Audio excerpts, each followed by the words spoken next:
Hola, esto es Haitía, las causas del arte y la literatura. Yo soy Néstor Manríquez, como cada semana, y el día de hoy tenemos un invitado muy especial de nuevo. Este proyecto fue pensado originalmente para estar constituido no solamente por mi voz monótona cada semana, sino por muchas voces que permitieran ampliar las vías de acceso a los temas de los que hablamos aquí, especialmente pensando en gente especializada que pudiera acercarnos desde distintas perspectivas pues a cualquier tipo de información que nos pueda interesar y como el nombre del programa lo dice, esto es buscar los orígenes. A veces esto no tiene una solución directa como Platón nos lo probó tantas veces y otras veces sí, y pues veremos en qué lugar terminamos el día de hoy, que nuestro invitado especial es el doctor Daniel Cefami, especialista en literatura latina, quien fue mi profesor, ahora es mi colega y mi muy estimado amigo y que me va a dar mucho gusto poder estar platicando con él en este espacio por aquí. Le agradezco mucho su presencia y todo será para conducirnos a ver el origen de la literatura latina.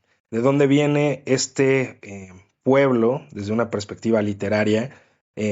¿Cuál fue el origen de una literatura que se convirtió en algo tan importante, tan unido al propio concepto de imperio romano, lo que constantemente se dice ahora como broma, que todos los hombres piensan por lo menos una vez al día en el imperio romano?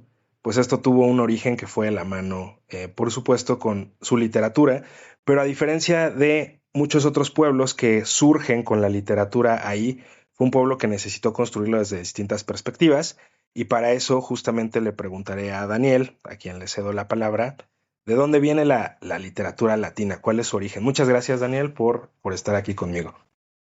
No, pues al contrario, Néstor, muchas gracias a ti por la invitación. Para mí es un placer, ¿no? Es como venir con un gran amigo a hablar de cosas que nos gustan a los dos, de intereses comunes. Así que muchas gracias por la invitación. Y bueno, creo que ya apuntaste muchas cosas importantes, pero de entrada es una pregunta evidentemente muy compleja, que creo que amerita algunas delimitaciones previas para más o menos estar en el mismo canal de qué entendemos por literatura latina, ¿no? Porque es un concepto que puede ser muy poroso, ¿no? Y que podemos seguramente configurar desde diferentes perspectivas, ¿no?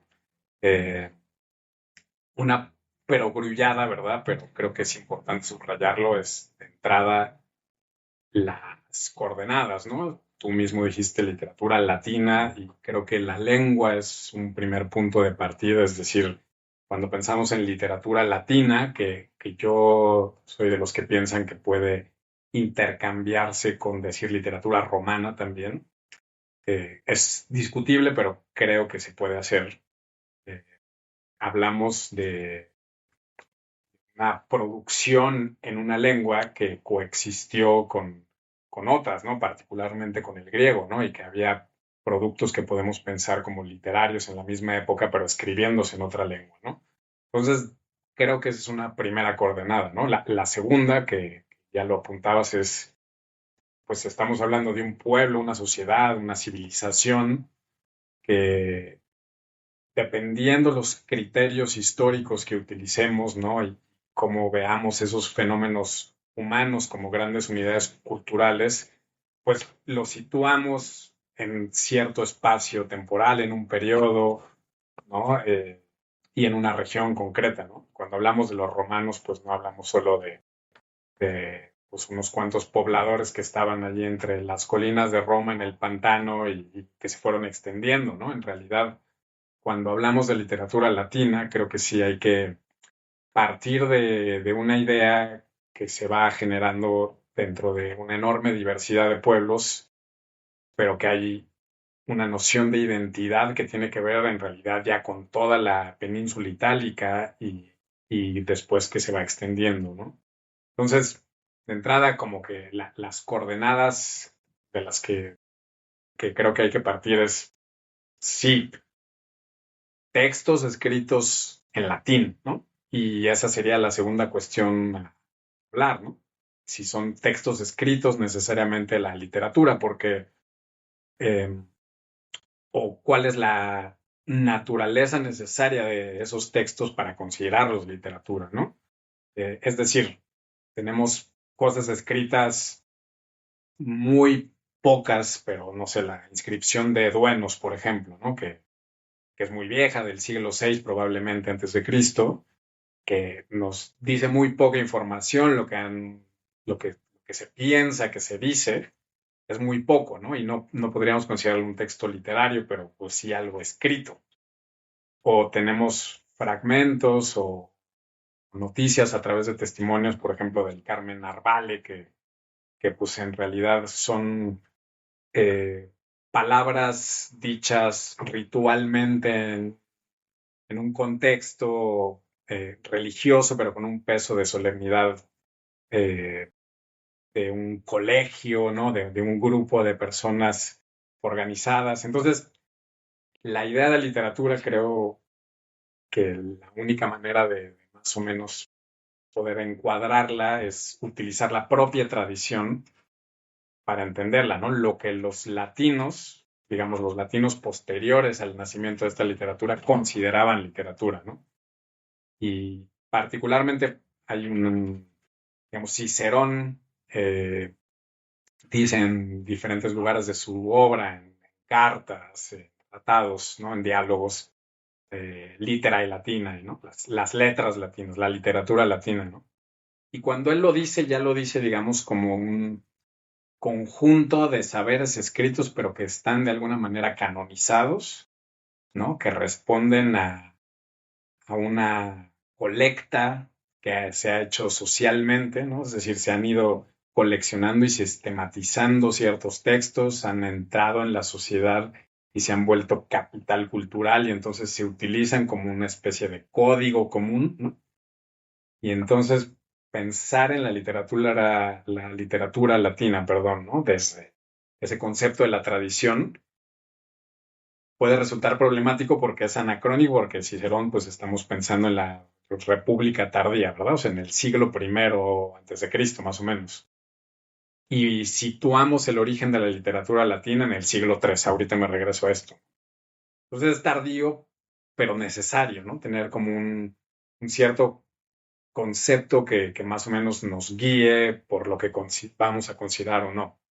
Otra, creo que otra arista que se debe tratar también es que ya corresponde más a la naturaleza propiamente de los romanos, es que los textos, ya hablando propiamente de textos, siempre son considerados literatura. Es decir, no necesariamente tenemos que pensar en poesía épica o dramática, o, es decir, textos prosísticos, textos de carácter histórico, filosófico, incluso jurídico, ¿no? Va a ser considerado literatura porque hay un arte y hay una serie de concepciones estéticas que tienen un efecto en la practicidad social que hacen que sea literatura. Así como los textos que parecerían ser puro arte también tienen una finalidad práctica al mismo tiempo. Entonces, a lo mejor así, ¿no? Diciendo que el conjunto de textos escritos en un cierto periodo que podemos delimitar desde que empezó el pueblo, pero pues no, o sea, digamos desde el siglo III antes de Cristo, o sea, en plena República Romana, hasta donde quieran terminar la antigüedad, ¿no? Y después vamos a hablar de otras literaturas latinas, ¿no? Literatura latina medieval o de otras épocas. Tendríamos que, pienso, situarlo ahí, ¿no? En esas coordenadas. Ahora, ¿cuándo empieza propiamente? ¿No? Ya yo te hablaba de la inscripción de Duenos o del Carmen Narvale, etcétera. Pero la propia tradición tiene o se ha creado, digamos, su idea de una fecha muy concreta, ¿no? Que es el año 240, que es cuando termina la Primera Guerra Púnica, ¿no? La guerra contra Cartago. Bueno, hubo tres guerras, quizás el auditorio conozca un poco la historia. Y al terminar la Primera Guerra Púnica, digamos que hay un momento importante, un punto de inflexión también en la historia de ese pueblo romano que ya se había extendido por toda la península itálica y estaban peleando precisamente por Sicilia, ¿verdad? Por la isla. Entonces, eh, es un punto donde se necesita generar, por decirlo de alguna manera, una identidad nacional, pero es una identidad que evidentemente es sincrética, es plural, ¿no? Y son muchos pueblos conquistados que están influyendo poderosamente también en lo que ocurre, ¿no? Y es en este momento donde la propia tradición dice que empezó la literatura, porque en unos juegos, los ludi romani, que eran juegos que se hacían normalmente eh, digamos, por calendarización agrícola y por otros motivos de esa índole, pero aquí era juegos como ferias, podríamos pensar, ¿no? Para celebrar eventos, aquí para celebrar la victoria de la Primera Guerra Púnica, donde había luchas a lo mejor de gladiadores, ¿no? A lo mejor un funambulista, y había también espectáculos teatrales, ¿no? Eh, que teatro, pues hay que pensar que en el sur de Italia estaban las fundaciones, muchas ciudades de fundación griega, entonces ya era conocido el teatro, pero para los romanos el teatro fue conocido una vez conquistadas esas ciudades del sur de Italia, ¿no? Esto no quiere decir que no hubiera otros elementos performáticos que seguramente influían, y dancísticos y musicales, probablemente de etruscos y de otros pueblos, ¿no? Pero en los pueblos griegos son la mayor influencia, sin duda. Y es en este momento, entonces, en estos juegos, donde por primera vez hay una obra de teatro representada con un texto detrás, ¿no? Tito Livio, el historiador, cuenta esto como la primera vez que hubo una fábula, que hubo una historia, ¿no? Que hubo un drama escrito atrás de la presentación que hubo, ¿no? Entonces suele citarse ese como el momento del nacimiento de la literatura latina, y el dramaturgo encargado de escribir ese texto era un liberto, ¿no? Un esclavo que había sido liberado, griego, ¿no? Probablemente de Tarento, del sur de Italia. Entonces es interesante porque la propia tradición latina, Cicerón, Tito Livio, etcétera, reconocen como el punto de partida, o lo construyen culturalmente. Y, y aquí es cuando creo que hay que también pensar en esa clave para interpretar la literatura latina, que es, eh, que suelo yo siempre hacer esta referencia, ¿no? En una carta que conoces tú bien, una carta que Horacio, el poeta, le escribe a Octavio, ya siendo Augusto, ya siendo emperador, Horacio ya siendo un poeta consagrado, ¿no? Y en esa carta habla de los orígenes culturales de los romanos, literarios propiamente, ¿no? Y en algún momento dado le dice como la Grecia que fue conquistada, que fue tomada, conquistó a su fiero vencedor, ¿no? Más menos. Luego dice, y llevó al Lacio Agreste las artes, ¿no? Entonces esa Grecia conquistada, pues la frase de Horacio es como Grecia o el sur de Italia y las fundaciones griegas fueron conquistadas políticamente, militarmente por los romanos, pero operaron una conquista cultural inmediata, ¿no? Y, y ese es el punto de partida de la literatura romana, una literatura que nace como una literatura derivada de otra literatura, que a nosotros pues siempre nos suena a los romanos son unos copiones y no sabían hacer nada por sí mismos, pero bueno, esto se debe naturalmente en realidad a prejuicios anacrónicos que nosotros tenemos fundamentalmente por el romanticismo, ¿verdad? De que tiene que ser un genio original. Y bueno, es una forma sesgada de verlo, ¿no? La literatura latina es parte de unos modelos, de unos códigos. Que además es interesante también si lo pensamos en nuestros tiempos y en nuestra propia experiencia, siendo los romanos colonizadores que destacan la importancia cultural del pueblo colonizado, formándolos, ¿no? Nuestras experiencias con colonización son lo contrario. Lo que pensamos siempre es en procesos civilizadores, ¿no? O sea, dentro del eurocentrismo lo que se cree es que el pueblo europeo que llega y conquista, por ejemplo, en América, ¿no? Lo que hace es traer civilidad y mostrarles el camino de construcción de universidades, construcción de literatura. Entonces va como por ese lado, ¿no? Los que muestran la luz. Con los romanos, a pesar de todo lo que se pueda poner como objeción o como duda, aquí es un proceso contrario. Lo que se hace es decir, ¿qué tiene ese pueblo conquistado que me puede aportar a mí? Nosotros ya viéndolo en nuestro tiempo, pues decimos los griegos, la gran cosa, sí, pero bueno, al final de cuentas podría ser visto como es visto ahora cualquier pueblo que colonizado se pone como en un segundo o tercer lugar, ¿no? Y ellos creo que en ese ejercicio es lo mismo que tienen con esta relación con la autoctonía, ¿no? Las Exacto. propias gentes que mientras más antiguas son y más se remontan a pueblos autóctonos como los etruscos, están siendo de mayor renombre, caso opuesto a lo que pasa con países colonizados.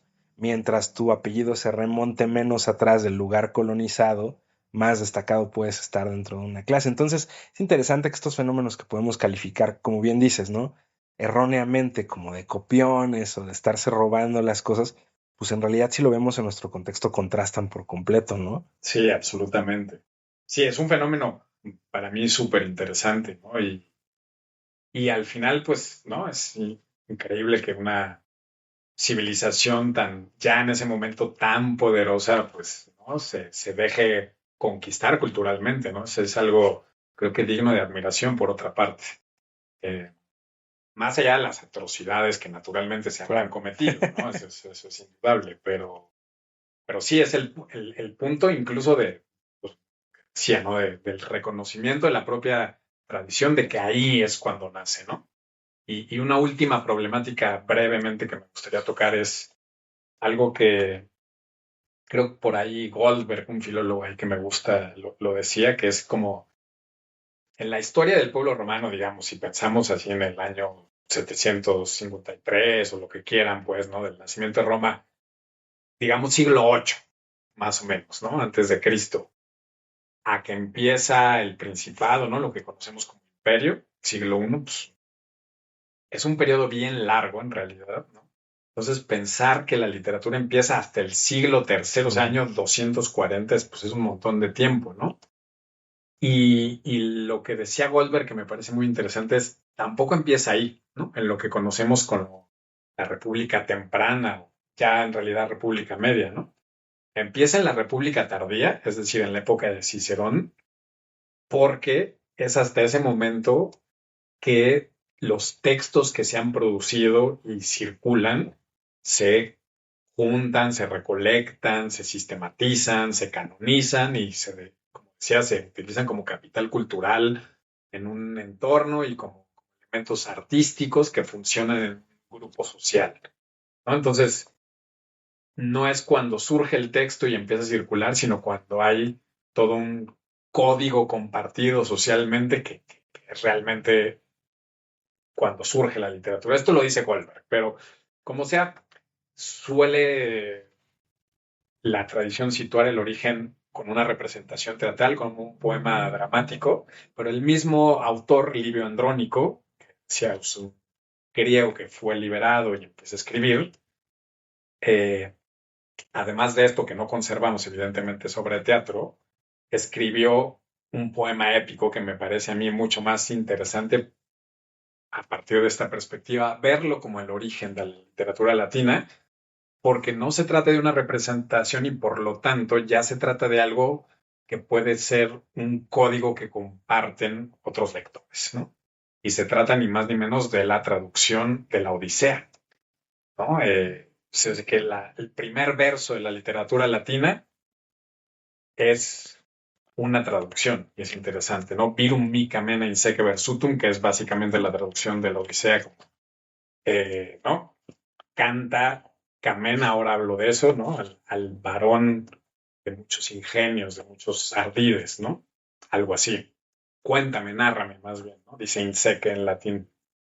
Eh, lo que es interesante es, entonces, la primera vez que surge un poema, no lo tenemos por completo ni mucho menos, ¿no? Es absolutamente fragmentario, pero tenemos ese primer verso a partir de varios testimonios. Y lo que es interesante es un verso que no está hecho, o bueno, una traducción en general que no está hecho como una traducción que tiene fines comunicativos, es decir, no está hecha para gente que no sabe griego, para que conozca la Odisea en latín.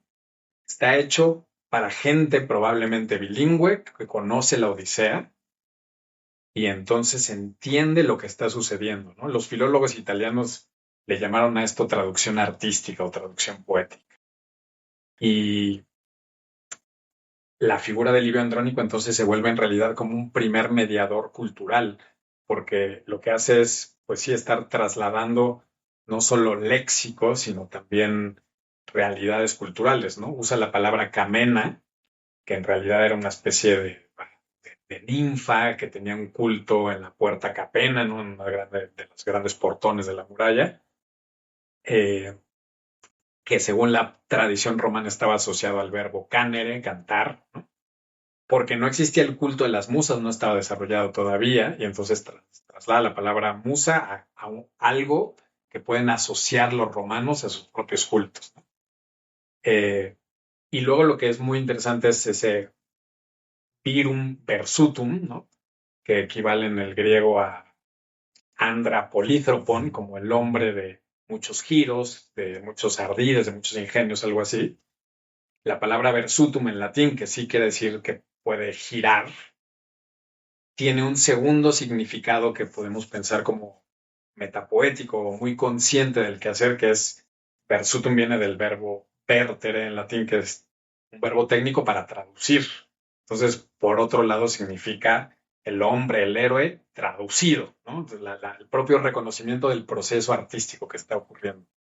Está muy, muy interesante pensar eso también en términos de la propia, pues no sé, como nuestra propia existencia en el siglo XXI. La Odisea sigue estando muy vigente, ¿no? Sí, Estamos ahorita en un momento donde, digo, eventualmente el podcast se volverá anacrónico en lo que voy a decir, pero esperando un estreno de una película sobre la Odisea, pensando sobre una traducción reciente de la Odisea al inglés que se volvió un bestseller. Entonces, como que parece tener este punto de interés para convertirse en una especie de emblema de eso que dices, ¿no? El vértere como llevar hacia un lugar que sea más cercano a nosotros, ¿no? A través de la apuesta de una divinidad femenina que se acerque lo más parecido a las musas.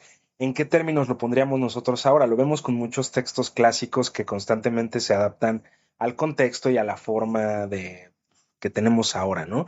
Y entonces los romanos surgen con esto y a diferencia de lo que, como bien dijiste, no es simplemente una copia, no es una imitación, es cómo los griegos pueden servir como un pretexto para nosotros desarrollarnos, ¿no? Ver cómo nos reflejamos, pero al mismo tiempo qué podemos amplificar, qué podemos cambiar. Y algo que te quería preguntar que me llama la atención dentro de eso es, hablaste sobre una literatura que de cierta forma es incluyente culturalmente, porque están no solamente los latinos, sino todos los pueblos que se encuentran alrededor, y posteriormente, conforme van creciendo, porque los romanos parecían que estaban como expectantes hasta tener el suficiente capital bélico para extenderse, y luego cuando van hacia Grecia, de nuevo es todo lo que van conquistando, lo van adoptando y se van apropiando de ello y al mismo tiempo los van incluyendo, ¿no? Una razón por la cual el Imperio Romano se convierte en lo que termina por ser. Entonces es un proyecto de literatura que termina por ser un tanto, pues mucho más incluyente y contemporáneo que muchos proyectos literarios que podemos ver ahora, pero va de la mano con el mismo concepto de qué es ser romano. Tú hablabas al principio sobre literatura latina igual a literatura romana. ¿Podrías ampliar un poco sobre esto? ¿Cómo podríamos verlo de una misma razón? Y luego, ¿cómo se extiende la literatura latina después a través de la lengua por siglos y siglos y siglos, ¿no? sí, es que coincido completamente con todo lo que dices, ¿no? Primero, como los fenómenos que ocurren hoy en día con la Odisea, pues claro, es algo que se sigue actualizando en función de las potencias de cada cultura y cada momento y en ese sentido sigue permaneciendo y siendo vital, ¿no? Y fue lo que ocurrió con Livio Andrónico en el año, no sé qué año exactamente, pero bueno, digamos año cercano al 240, ¿no?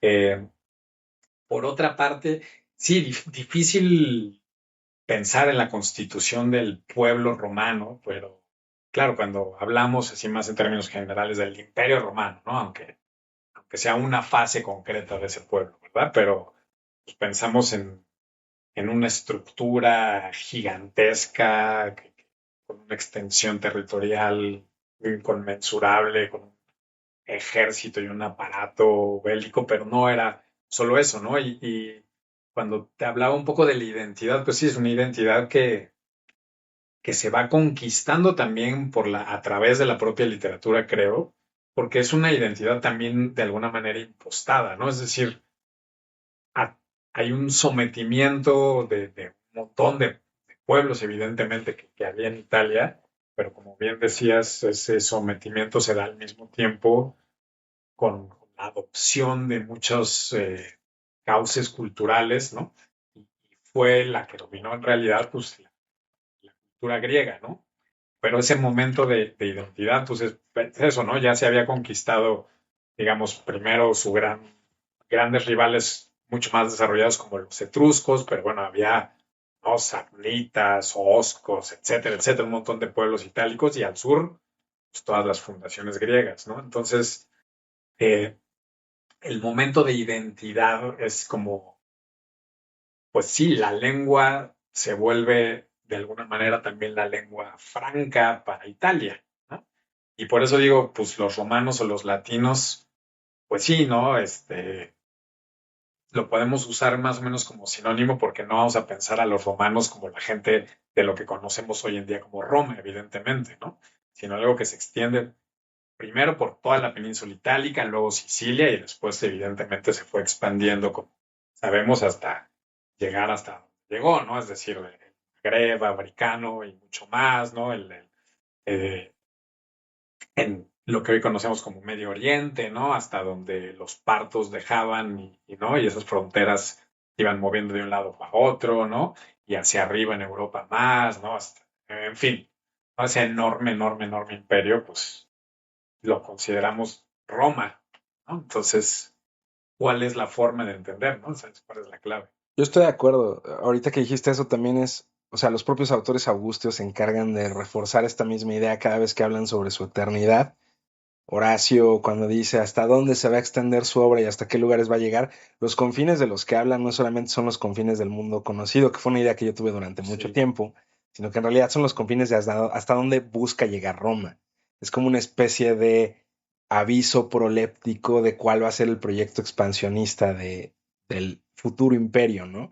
Entonces está esto como ahí en ciernes puesto, y justo en un sentido como más, que siempre me gusta este espacio como llevarlo hacia un lugar donde también creo que de lo más destacable siempre es ver la persona que se dedica a algo, como en tu caso, de forma especializada, profunda, cuál es la razón por la que le interesa lo que le interesa, cuál es el origen de tu interés en la literatura romana, en Roma, qué es lo que te llama la atención y qué es lo que te apasiona de estudiarlo.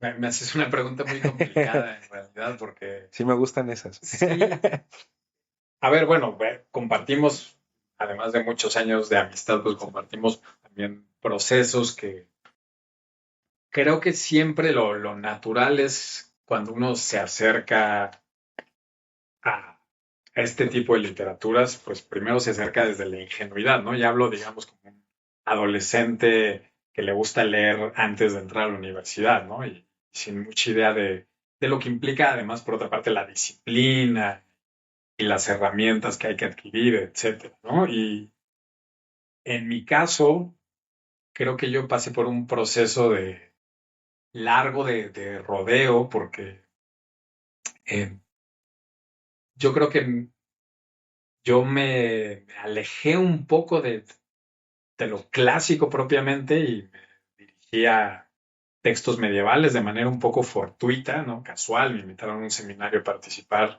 con crónicas de la Primera Cruzada y me divertía mucho también. Y fue ya mucho tiempo después que retomé el gusto por la literatura latina, pero creo que precisamente en esto que nosotros entendemos como algo no original, yo encontré como un campo muy rico para ser explorado, muy fértil. Me gustaba mucho, particularmente en la poesía augustia, ¿no? Particularmente en Virgilio, pero muchos otros autores, ¿no? Ahora, por ejemplo, últimamente he estado muy muy metido con Catulo, eh, pero tiene que ver con entender un poquito mejor cómo operan ciertos mecanismos literarios que tienen que ver con un proceso hiper delicado, hiper metapoético, es decir,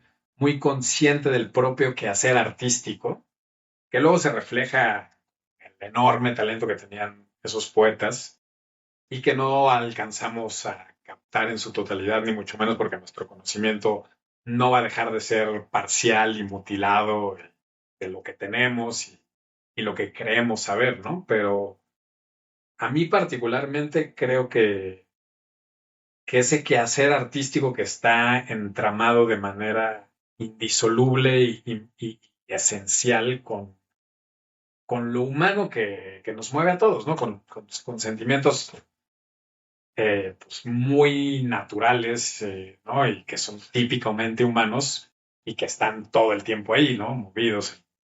La condición humana con un tratamiento artístico consciente de sí mismo que a la vez eh, tiene una conexión con otra literatura, con un sistema terminado como es la griega, que también me interesa, y cómo se puede jugar a partir de ahí. Pues, creo que son muchas cosas las que me interesan, pero lo resumiría así, ¿no? Como la condición humana en una sociedad muy concreta, explorada a través de mecanismos artísticos que son conscientes de sí mismos, algo así. Sí, y yo concuerdo totalmente contigo. Creo que eso es algo que termina por salir a relucir mucho con los romanos en su propia historia y su supervivencia a través de otros elementos que no solamente es su lectura, ¿no?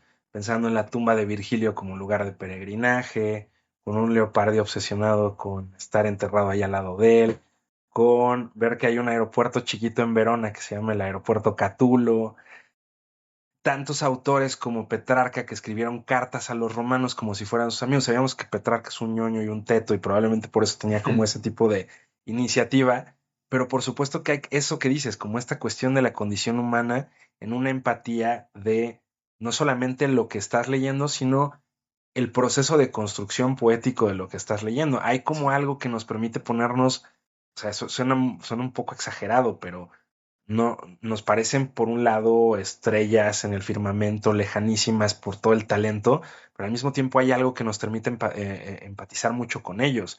Hay una carta que escribe el Premio Nobel de Literatura Joseph Brodsky cuando estaba en Estados Unidos, habiéndose ido de la Unión Soviética, escribe una carta a Horacio como si le estuviera escribiendo a través del tiempo y del espacio, y le dice que él no sabe quién es, pero le puede decir que lo puede relacionar con ciertos pueblos, que ya desde Heródoto se hablaba sobre ellos, los rusos en ese entonces, en una distancia. Y es bien sorprendente cómo Brodsky termina por ver en Horacio a una especie de amigo con el que puede charlar. Y eso es algo que pasa a lo largo de siglos y de milenios, ¿no? Terminan por ser visto como no solamente un objeto de estudio por lo bien que escriben, sino también esto que dices, la construcción y los mecanismos poéticos que utilizan terminan por ser tan interesantes como lo que dicen, ¿no? Claro, y sí, precisamente la emulación de un modelo que implica de alguna manera un grado de humildad primero, ¿no? Aunque después pueda intentar superarse ese Sí. modelo, pero es muy interesante también, no sé, cosas que tú y yo compartimos de gustos, ¿no? Particularmente la poesía augustia, que tiene tanto de alejandrina, ¿no? Eh, Ahora yo estaba, para contarte algo más personal, ¿no? Yo estaba trabajando por primera vez en mi vida editando un libro que además era un libro no académico, un libro entre de recuerdos personales de mucha gente y entre homenaje y bueno, era un libro peculiar, ¿no? Pero lo que quise hacer como editor fue jugar con la idea de colección, ¿no? De una colección como las que Claro. hacían los poetas Ajá. elegíacos, por Sí. ejemplo, ¿no? Y pensar en cómo las partes, ¿no? Y empezar a separar en unidades y cómo esas unidades tienen un lugar exacto en el cual pueden estar en esa colección, cómo pueden corresponder entre sí y cómo pueden tener un orden, lo que llamaban los filólogos germanos la simetría axial, ¿no? Como de afuera para adentro, en orden de correspondencias. Y digamos, todo ese proceso que para mí fue un juego que disfruté y lo hice por querer hacerlo nada más. Son ese tipo de cosas las que me encantan en la literatura latina, ¿no? Como es idea, pues sí, de una planeación artística que se responde a sí misma, pero que además entra en diálogo con otras cosas, con otras culturas, la idea de alusión que está permanentemente jugando, ¿no? Y eso no deja de motivarme y de pensar que además puede, pues sí, puede atravesar otras etapas no académicas y eso lo vuelve mucho más interesante para mí, ¿no? O sea, pues sí, la porosidad de las cosas que nos gustan, ¿no? Que, pues, a veces las estudiamos, o más bien siempre desde la disciplina y queremos ser rigurosos y tratar de hacer filología, lo que sea. Y para mí la aproximación tiene que ser mucho más cabal en cuanto a la vida misma, ¿no? Y creo que eso es lo que me gusta. Yo estoy totalmente de acuerdo contigo y pues, probablemente es uno de los puntos donde tenemos mucho encuentro en la apreciación que tenemos de la literatura en general, ¿no? Y yo creo que me quedo con eso para concluir este episodio, que además me ha agradado mucho poderlo compartir contigo, aprender de ti, de las cosas que has comentado, que como siempre en las pláticas que tenemos, sin duda aprendo muchas cosas y es bien chistoso porque a pesar del tiempo que tenemos de amistad, siempre terminas por ser una figura que, como empezaste siendo mi profesor, sigue siendo mi profesor en muchas cosas, ¿no? Entonces es algo que aprecio mucho en este terreno también, aprender sobre los orígenes de la literatura latina, pero al mismo tiempo, creo que ese es el punto principal, que aprendemos sobre nosotros mismos, ¿no? Terminan por ser un poco un espejo de quiénes somos y por qué nos interesa lo que nos interesa. Entonces, a veces la literatura termina por ser un poco una especie de terapeuta, ¿no? Porque estoy atendiendo a lo que atiendo y eso me va a decir mucho sobre mí mismo.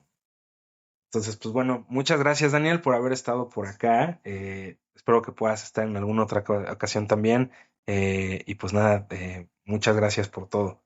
No, al contrario, Néstor, muchísimas gracias a ti por la invitación y siempre nos la pasamos muy bien hablando de las cosas que nos gustan y para mí el diálogo es la esencia de las relaciones humanas, así que al contrario, muchas gracias.